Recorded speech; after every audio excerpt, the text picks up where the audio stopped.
Welcome. My name is Alexander, and this is Syberia, with a Y.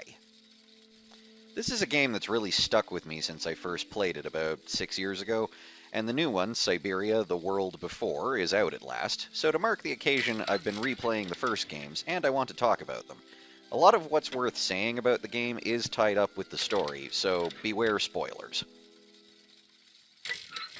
Syberia was created by the late Belgian artist Benoit Sokal. If you feel like digging into my channel, you'll find I did a Let's Play a while back of another of Sokal's games, Amerzone: The Explorer's Legacy, and while it's implied to be set in the same universe, it's safe to say that Syberia was his magnum opus. You play as Kate Walker, a New York business lawyer who's come to the remote French town of Val-de-Laine to settle the sale of its famous factory for clockwork automatons. Unfortunately, Kate arrives just in time to find that the owner of the factory, the elderly Anna Vorarlberg, has passed away.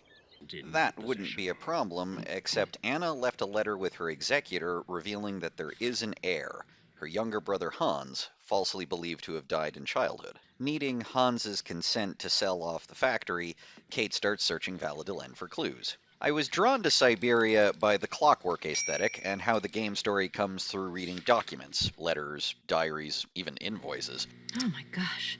Invoices, invoices, more invoices. Because it evoked my old favorites, Myst and Riven. The sound design certainly shares some similarities. Unlike those, though, Syberia is a third-person point-and-click. You just click where you want Kate to go in the fixed camera screens. The cursor lights up to indicate which way adjacent screens are to be found, and takes on different shapes for when you can pick up something, talk to someone, I'm back again. or use an object. Or not, if it's the wrong object. I find the third-person perspective places you a long way away sometimes, resulting in having to run a few pixel-hunting search patterns. There are areas where the camera will pan, but it isn't always clear where. Kate also walks a little slowly considering the size of the environment, but you can double-click to get her to run.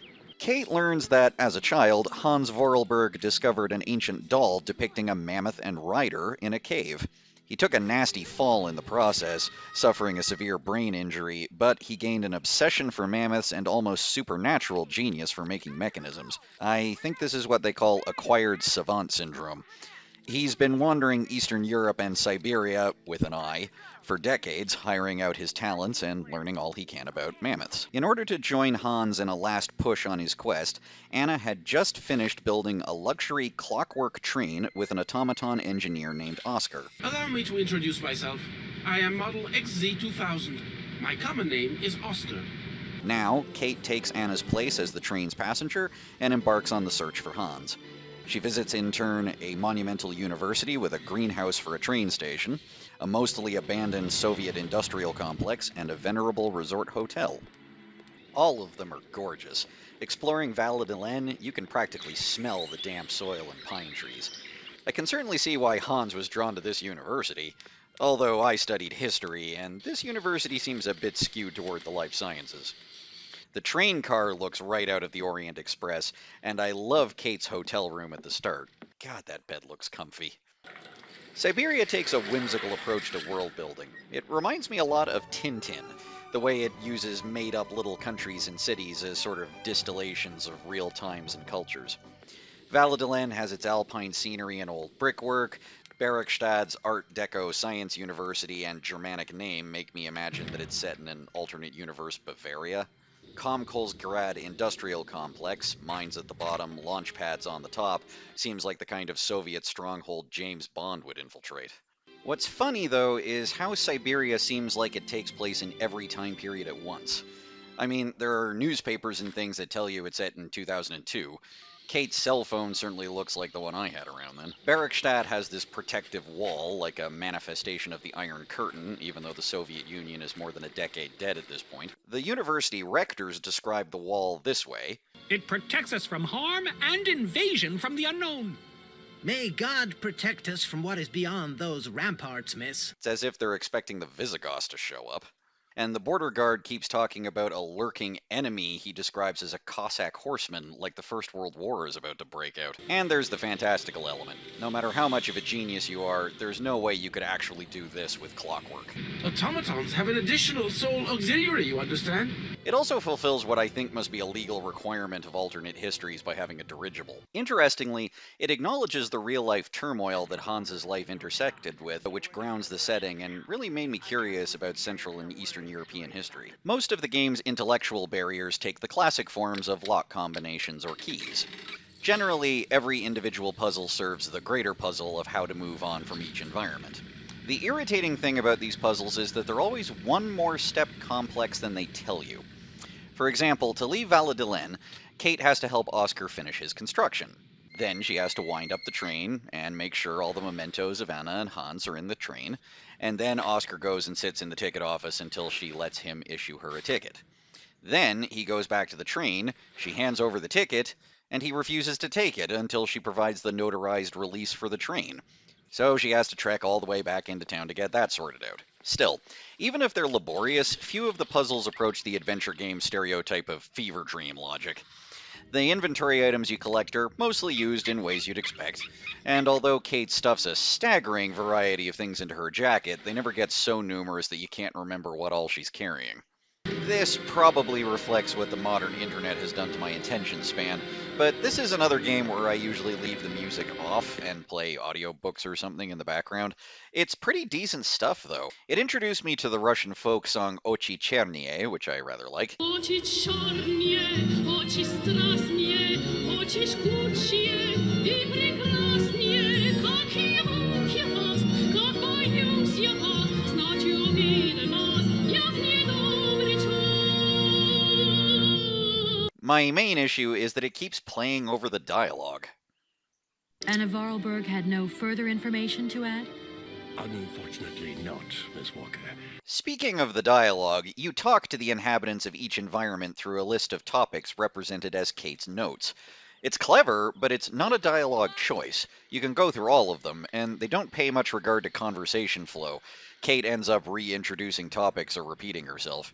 The young boy who was here earlier talked about, Hans. Who is Hans? Who is the boy who was drawing here earlier? Is he your son?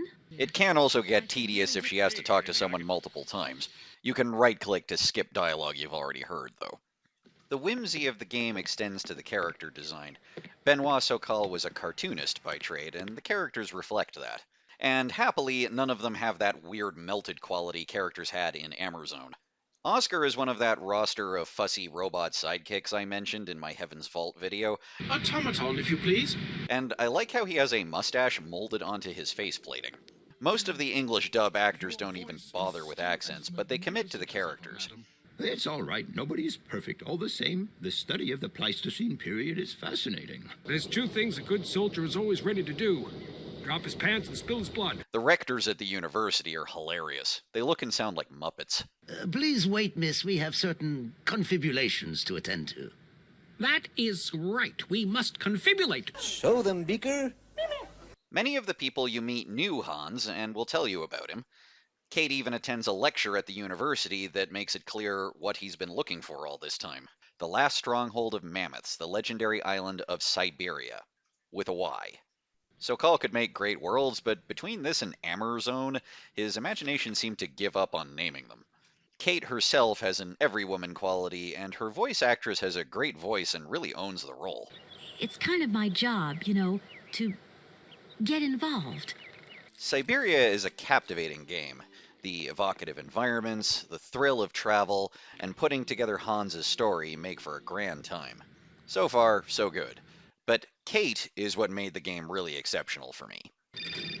See, there are recurring scripted events peppered around the game where Kate gets calls on that cell phone, from her impatient boss demanding results. Next time I call you, I want something concrete, something solid. I want results. You understand? Results. Her fussy mother wittering on about her love life. Oh, I've got such happy memories of Europe. Some of them even involve your father, but that's enough of that. Her bestie gossiping about boys and shopping. You know that blue silk top I wanted? Guess how much I got it for? Her fiance Dan, in particular, goes from whining over their social schedules I hope the flight from Paris won't be delayed. We're expected at the Goldbergs about 8 o'clock. to pile of red flags for emotional abuse. It doesn't matter, honey. Promise me that you will never put me in that state again. You're usually so delightful. At first, I was rolling my eyes thinking, oh great, Kate's a put-upon airhead who's going to overcome the adversities of the wide world and wind up feeling traumatized by what it's done to her manicure. Honestly, looking back, I don't know where I was getting this from. I think maybe the kind of ungraceful love interest sidekicks you get in movies like Temple of Doom or Jurassic World more recently. Turns out I wasn't the only one broadening my horizons here. Kate sort of starts out that way. Ugh, that oar is all dirty and wet. What are you waiting for then? Wind them up, find a way. There must be some sort of train winding thing just laying around in this weirdo station. But over time, there's a subtle shift in her personality. She becomes more assertive. Don't worry, I know exactly what I'm doing. Why did you say that I've changed? I don't know, just an impression. You sound more sure of yourself, like stronger, more confident. And that's a problem? More fascinated by the places she visits. But now I'm blocked behind this massive wall. You should see it, it's huge. And she becomes noticeably kinder.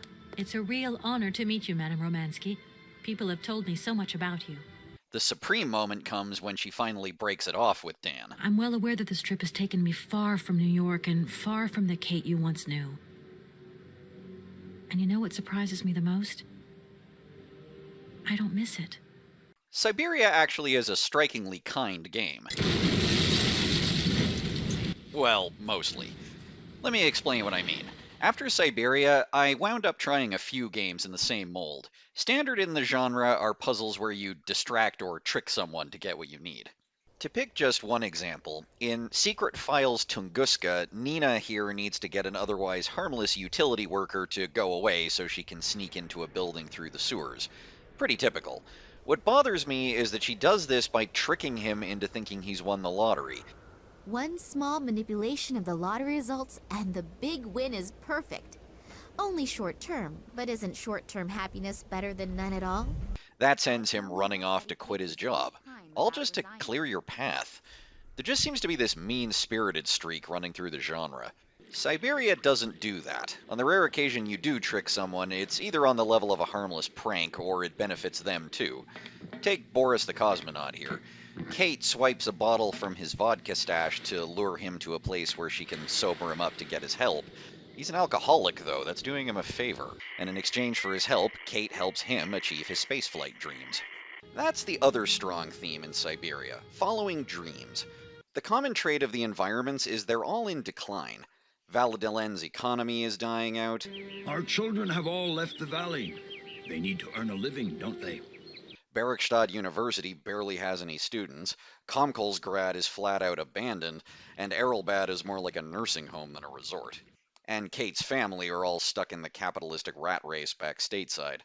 A lot of the characters seem in denial or just stuck in old patterns. Tradition, young lady. One must always uphold tradition. Hans, by contrast, went out looking for his dream. I don't think it's a spoiler to say that you do finally find the old gentleman, and Kate ends up joining him to see the world and explore parts unknown. At the same time, her proactive attitude lets her help restore a little of the old glories as she goes.